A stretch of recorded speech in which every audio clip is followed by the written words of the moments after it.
Right guys, we're at Bowser's Hill Farm for a spot of wild camping.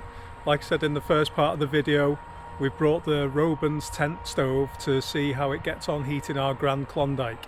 So we're going to put the tent up and just do a few little clips showing you how warm it is, how it keeps us toasty overnight, and also how we do some camp cooking on the Robens Tent Stove. So we'll cut here and we'll go and get the tent up and see how we get on.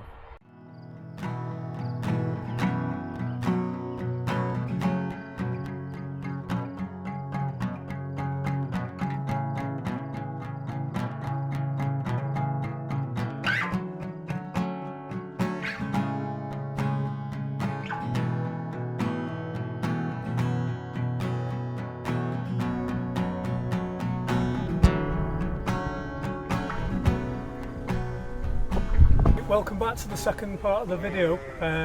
We're actually here camping now in Pulteney Field, and we're just going to light the stove for the first time. So I've got some kindling in. There we go. Come on.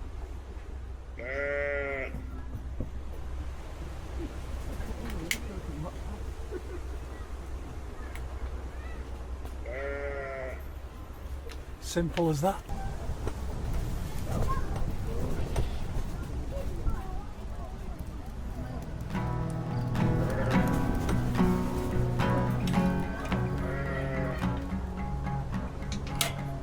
So we've just put the stove in the tent for the first time, and it's boiling a kettle in about 3 minutes. The flue was dead easy to install. It's throwing out so much heat. I'm really pleased with it. So we've just got some ordinary beech logs, some hardwood logs, and we've got some of those compressed briquettes as well. But yeah, we're really pleased with it. Kettle's boiling, and a couple of minutes and we're going to get a curry on the go, I think.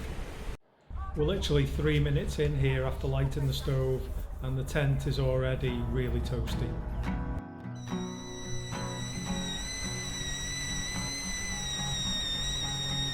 So that's the kettle boiled, and now we're on to our hairy bikers chicken curry.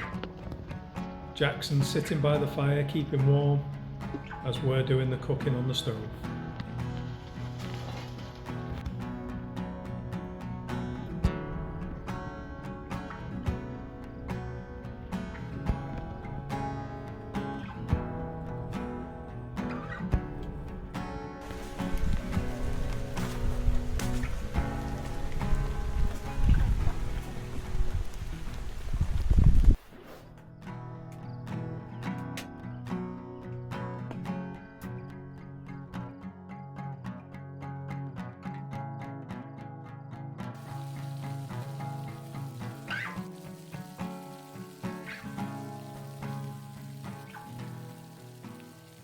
Right guys, so that's it. We're just leaving Bowser's Hill Farm. It was a successful camp trip. The tent stove did really well. The Robens Grand Klondike did really well. And we'll definitely be back here soon. It's a great little site.